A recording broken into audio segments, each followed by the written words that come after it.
আসসালামু আলাইকুম সম্মানিত দর্শক। আজকে আমরা যে বিষয়টা আলোচনা করব, মার্কিন প্রেসিডেন্ট ডোনাল্ড ট্রাম্প তিনি ইরানে যেভাবে একতরফাভাবে একটা যুদ্ধবিরতি দিলেন, এই একতরফাভাবে যুদ্ধবিরতিটা দেয়া এবং ওই যুদ্ধবিরতির কোনো মেয়াদ না থাকা, এই বিষয়টা আপনি কিভাবে দেখতেছেন, আমরা আজকে এই বিষয়গুলো আলোচনা করব। আশা করি আপনারা সম্পূর্ণ ভিডিওটা দেখবেন এবং আপনাদের মূল্যবান মতামত কমেন্ট বক্সে লিখে জানাবেন। চলুন শুরু করা যাক। সম্মানিত দর্শক, আপনারা জানেন মার্কিন যুক্তরাষ্ট্র একটা সুপার পাওয়ার একটা দেশ, যার বিশ্বব্যাপী ক্ষমতা প্রভাব সব কিছুই রয়েছে, এটা আপনারা জানেন। এমনকি ইরানের পার্লামেন্টের স্পিকার আপনার বাকের গালিবাফ তিনিও সর্বশেষ এই কথাগুলোই বলেছিলেন যে আসলে মার্কিন যুক্তরাষ্ট্রের যেই ক্ষমতা, যে গ্লোবাল ফায়ার, যেই যে গ্লোবাল যেই নেটওয়ার্ক বা বৈশ্বিক যেই যুদ্ধ পরিচালনার যে সমস্ত ক্ষমতা তার রয়েছে, সুতরাং সেই তুলনায় ইরান কিছু না, এরকম কথাই কিন্তু তারা বলেছিলেন। সুতরাং তারপরেও কৌশলগত কারণে এখানে ইরান এগিয়ে রয়েছে মার্কিন যুক্তরাষ্ট্রের তুলনায়, এরকম কথা কিন্তু বলেছিলেন। কিন্তু সেই গালিবা পরের দিন যেই কথা বলেছিলেন সেটা হচ্ছে এরকম যে আমাদেরকে তোমরা হুমকি দিবা, আবার আমাদেরকে যুদ্ধবিরতিতে ডাকবা, সেখানে আমরা যাব না। আমাদেরকে তোমরা একদিকে অবরোধ করে রাখবা, অন্যদিকে আবার তোমরা আমাদেরকে আলোচনায় ডাকবা, এরকমটা হবে না। তোমরা যদি আমাদেরকে ডেকে আলোচনার টেবিলে নিয়ে সেখানে এই অসহায়ভাবে আমাদেরকে আত্মসমর্পণ করতে বাধ্য করো, আমরা সেখানে যাব না। ইরানের ভাষ্য কিন্তু এরকমই ছিল। ইরান সবসময় বলেছে যে আমরা এই আলোচনায় যাব না, দ্বিতীয় দফের যে আলোচনা হওয়ার কথা আমরা সেই আলোচনায় যাব না, আমরা সেখানে গিয়ে বসবো না, এরকমটা ইরান বারবার জানিয়েছে। কিন্তু মার্কিন যুক্তরাষ্ট্রের পক্ষ থেকে বারবার বলা হচ্ছিল তাদের প্রতিনিধি দল যাচ্ছে, কারা কারা যাবে সে ঘোষণাও হয়েছিল, এমনকি প্রতিনিধি দলের কারা নেতৃত্ব দেবেন সে বিষয়টাও ঘোষণা হয়েছিল। ওই প্রতিনিধি দলের ভিতর থেকে তাদের প্রতিনিধি দলের প্রধান হিসেবে ভাইস প্রেসিডেন্ট জেডি ভ্যান্স তিনি ঘোষণা দিয়েছিলেন তারা যাচ্ছেন আপনার পাকিস্তানের রাজধানী ইসলামাবাদে, এরকম ঘোষণাও আসছিল। কিন্তু তারপরে ডোনাল্ড ট্রাম্পের একের পর এক টুইটের বিষয়ে আপনারা তো অবগত, তিনি ইরানকে শেষ করে দিবেন যদি ইরান এই আলোচনায় না যায়, তিনি ইরানকে ধ্বংস করে দিবেন যদি ইরান এই আলোচনায় না যায়, এরকম হুমকি দামকি দিয়েছে। কিন্তু মার্কিন প্রেসিডেন্ট ট্রাম্পের এই সমস্ত হুমকি দামকি, এই সমস্ত গালগপ্পতে ইরান একটু ভয় পায়নি। ভয় না পেয়ে তারা মূলত বারবার যে কথাটাই বলছে যে আমরা এই আলোচনায় যাব না, কেননা এখানে এই অন্যায্য আলোচনা আমাদের দরকার নেই, এরকমটাই তারা বলেছে। এখন হঠাৎ করে আমরা দেখলাম যে এত উত্তপ্ত বাক্য বিনিময়ের পরে হঠাৎ করে যুদ্ধবিরতির যে মেয়াদটা, প্রথম দফের যুদ্ধবিরতির মেয়াদ, সেই মেয়াদের 1 ঘন্টা পূর্বে মার্কিন প্রেসিডেন্ট ডোনাল্ড ট্রাম্প তিনি টুইট করলেন তিনি ইরানের যুদ্ধবিরতির মেয়াদ বাড়ালেন। এখন আমাদের আলোচনা মূলত এখানে, এই যে ইরানের যুদ্ধবিরতির মেয়াদ যে প্রেসিডেন্ট ট্রাম্প বাড়ালেন, এটা কেন তিনি বাড়িয়েছেন?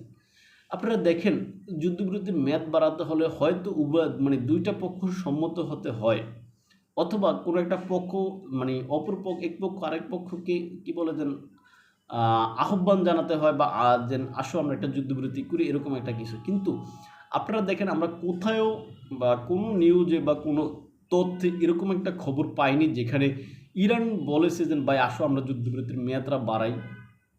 ইরান বলছে? বলেনি, কোনো জায়গায় বলেনি। এমনকি আপনারা দেখেন যে পাকিস্তানের মধ্যস্থতায় যে আলোচনা হচ্ছে, সেই পাকিস্তানের পক্ষ থেকে কিন্তু এরকম কথা বলা হয়নি যে ইরান আমাদের কাছে দাবি করেছে যে একটা যুদ্ধবিরতির মেয়াদটা যাতে বাড়ানো হয়, এরকম কথাও কিন্তু কোথাও নেই। সুতরাং এই যুদ্ধবিরতির মেয়াদটা মার্কিন প্রেসিডেন্ট ডোনাল্ড ট্রাম্প তিনি একতরফাভাবে বাড়িয়েছেন। এখন এর কারণ কি? এখন সামরিক বিশ্লেষকদের ধারণা বা তাদের বর্ণনা এরকম যে মার্কিন যুক্তরাষ্ট্র বর্তমানে অর্থনৈতিকভাবে দুর্বল অবস্থার দিকে যাচ্ছে, এমনকি মার্কিন যুক্তরাষ্ট্রের যেই যুদ্ধ করার জন্য, ইরানের সাথে যুদ্ধ করার জন্য যে গোলাবারুদ, সেই গোলাবারুদের ঘাটতি আছে। যতটুকু গোলাবারুদ আছে তা যদি মধ্যপ্রাচ্যে নিয়ে আসা এবং সেগুলো সেটিং করা, এই জন্য সময়ের প্রয়োজন। তাই মার্কিন প্রেসিডেন্ট ডোনাল্ড ট্রাম্প এখানে এই যে যুদ্ধবিরতির মেয়াদটা তিনি একতরফাভাবে বাড়িয়েছেন। এখানে একটা মজার একটা বিষয় হচ্ছে এরকম যে এই যুদ্ধবিরতির কোনো মেয়াদ বলতে এখানে যেন আমি 24 ঘন্টার জন্য বা 48 ঘন্টা বা 72 ঘন্টা বা 2 দিন, 5 দিন, 10 দিন, হ্যাঁ, বা ১ মাস এরকম কোনো নির্দিষ্ট মেয়াদ নেই। অর্থাৎ ট্রাম্পের ভাষ্য অনুযায়ী বিষয়টা এরকম যে ইরান যতদিন পর্যন্ত বা যতক্ষণ পর্যন্ত তাদের ভিতরে আলোচনা করে একটা সম্মিলিত প্রস্তাব নিয়ে আসতে না পারবে ততক্ষণ পর্যন্ত এই যুদ্ধবিরতি বা ততদিন পর্যন্ত এই যুদ্ধবিরতি। এখন সম্মানিত দর্শক, যদি ইরান যদি ২ দিন, ৫ দিন, ১০ দিন, ১ বছর, ২ বছরের ভিতরেও তারা যদি ওইরকম সম্মিলিতভাবে কোনো সিদ্ধান্ত না নিতে পারে, তাহলে কি এই যুদ্ধবিরতি কি বলবৎ থাকবে কিনা এই প্রশ্ন আপনাদের কাছে রাখলাম। এখন এই যে ট্রাম্প যে যুদ্ধবিরতিটা একতরফাভাবে দিলেন, এটাতে কি মার্কিন যুক্তরাষ্ট্রের সম্মান কি বৃদ্ধি পেয়েছে? না। কারণ কি? একতরফাভাবে ট্রাম্প যেরকম হুমকি দামকি দিচ্ছিলেন, একতরফাভাবে ট্রাম্প যেরকম বলেছিলেন যে ইরানকে শেষ করে দিচ্ছেন, শেষ করে দিবেন, শেষ করে দিয়েছেন। হ্যাঁ? সুতরাং এই যে ট্রাম্প যদি আবার ইরান যদি কিন্তু এখনও যেহেতু একবারও আহ্বান জানায়নি যে ভাই নতুন করে যুদ্ধবিরতির মেয়াদ বাড়াও বা কি, এরকম কথা ইরান বলেনি। সুতরাং ট্রাম্প এখানে যেহেতু একতরফাভাবে এই যুদ্ধবিরতির মেয়াদ বৃদ্ধি করেছেন, সুতরাং এটা ট্রাম্পের দুর্বলতা হিসেবেই দেখা উচিত বা যুক্তরাষ্ট্রের দুর্বলতা হিসেবে দেখা উচিত বলে আমি মনে করি। এখন এই অবস্থায় এসে ট্রাম্প কেন হঠাৎ করে যুদ্ধবিরতিটা দিলেন? এখন ওই যে কেনর কারণ হিসাবে সামরিক বিশ্লেষকগণ যেটা মনে করেন সেটা হচ্ছে যে যুক্তরাষ্ট্রের এই অঞ্চলে সৈন্য দরকার, যুক্তরাষ্ট্রের এই অঞ্চলে অস্ত্র দরকার, যুক্তরাষ্ট্রের এই অঞ্চলে গোলাবারুদ দরকার। এখন এগুলা মানে একসাথ করার জন্য বা ঐক্যবদ্ধ করার জন্য তাদের যে সময় দরকার, এই সময়টা তারা মূলত এই যুদ্ধবিরতির মাধ্যমে নিচ্ছে।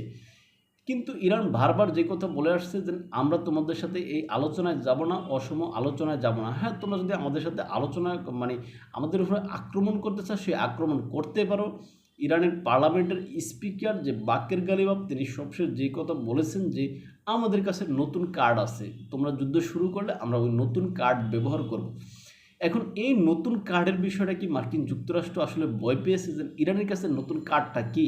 কারণ ইরানের যে অস্ত্র আছে সেই বিষয়ে আমাদের ধারণা আছে, ইরানের যেই আপনার কি বলে যে সৈন্য আছে, আইআরজিসি বলে সেটা সম্পর্কে আমাদের ধারণা আছে, ইরানের প্রক্সি সংগঠন আছে সেটা সম্পর্কে আমাদের ধারণা আছে, ইরানের কি আকাশ প্রতিরক্ষা বলেন সেটা সম্পর্কে আমাদের ধারণা আছে। তাহলে ইরান যে নতুন যে কার্ডের কথা বলতেছে, এই কার্ডটা কি? এখন মার্কিন প্রশাসনের এই কার্ডের বিষয়ে কিন্তু গুম হারাম হয়ে গিয়েছে। এখন এই কার্ডের বিষয়টা পর্যন্ত যতক্ষণ পর্যন্ত সুরক্ষা না হবে মার্কিন প্রেসিডেন্ট ডোনাল্ড ট্রাম্প, ততক্ষণ পর্যন্ত এই ইরানে হামলা করবেন না বলে মনে হয়। যখন তিনি সুরাহা করতে পারবেন যে ইরানের কার্ড হচ্ছে এইটা, তখন তিনি বুঝবেন যে এখানে হামলা করলে আসলে কি তার ক্ষতি নাকি লাভ। ওই লাভ ক্ষতির বিষয় বিবেচনা করে তিনি হয়তোবা হামলা তখন পরিচালনা করবেন বলে আমার কাছে মনে হয়। তো সম্মানিত দর্শক, এই বিষয়ে আপনি কি মনে করেন, আপনার কি মতামত রয়েছে সেটা আপনি কমেন্ট বক্সে লিখে জানাতে পারেন। আর আমাদেরকে যদি আপনারা ফলো করতে চান তাহলে ইউটিউব এবং ফেসবুকে স্বপ্নচারীর কথা নামে, ইনস্টাগ্রাম টিকটকে এনাতোষ নামে দেখতে পারেন। আল্লাহ হাফিজ।